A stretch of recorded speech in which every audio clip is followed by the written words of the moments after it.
The other video, I guess, froze on me at this point, so I'm just going to finish up right here when it comes to it. Okay, so now over here, to find out the leftmost one, it should be 3.816. All right, so now we find the confidence interval. So again, do the same thing we did on top when it comes to it, right? So in this case, it's going to be the square root of 11 minus 1 times 9.666 squared all over 21.920, and roughly the same thing on the other side.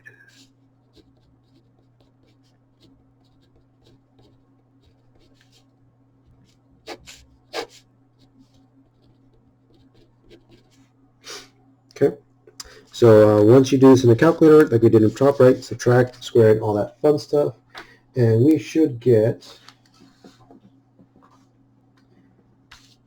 6.847-ish, and on the other side, 16.411 as your answers. Okay, and then lastly, right, our interpretation. So we are 95% confident that the population standard deviation of ages at which babies first crawl is between those two numbers. Okay. All right. So the last part is just a quick little review of this entire chapter. So we're going to do a quick little a rundown of all the entire confidence intervals itself, right? So this is on page 73 at the very top. Okay. All right. So what does this actually mean? So now individually, right, we'll just break down a summary of all three confidence intervals we did in this chapter. So the first thing we talk about is population proportion. So it's been a while since we talked about this, right? So the parameter here is P, okay, and the point estimate is going to be P hat. And the distribution we're using, so, you know, in this case, we're going to be using the z-scores, right, the normal distribution, okay? And now this is, what's the equation for the margin of error? So going way back in our notes, right, so the equation for the margin of error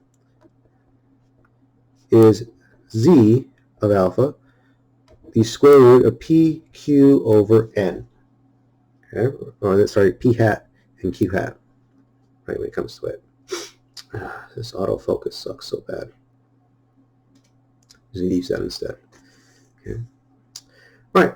So now the question now. So what is the confidence interval for? So we'll just do this first portion. Let's come to it. So now for mean, the parameter is going to be mu, because that's what we're estimating, and the point estimate is going to be x bar, right? If you guys remember from last time. And the distribution we're using here is called the t-values, right? So notice I try to give you guys a hard line. It's going to be literally a hard line between these first, right? They don't overlap itself. And then the margin of error equation for the mean is going to be E is equal to T alpha over 2. So remember we did that as well for times S over the square root of N. Okay.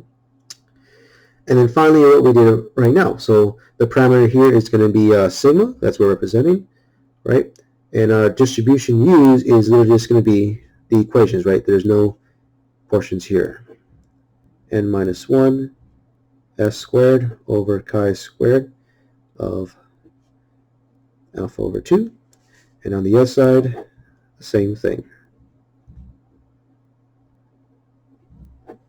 Except it's 1 minus alpha over 2 this time.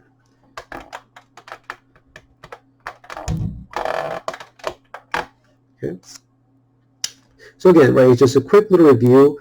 That way, you know, when it comes to your exam, you can just have this paper and see, okay, what's the breakdown for each cases when it comes to it, okay? And then finally, down here, well, actually, distribution used is supposed to be chi-squared. I am so sorry, chi-squared values. I'm going ahead of myself. Chi-squared values. This actually goes down here. So now the question is, what is the confidence interval for? So how do we construct it? So if you guys remember, this is P hat minus E and P hat plus E, right, for a k proportion. For mean, it is identically the same, except we now use x bar. And for standard deviation, again, that was a little too quick. That goes right there. okay, when it comes to it. So those are the 3 confidence intervals, right? The breakdown. So again, when it comes to your studying for your exam, this paper will tell you everything you need for this entire chapter, right? And the breakdown of what you use itself. Okay. All right. So that's it for this section. When it comes to it, that is 9.3, estimating population standard deviation.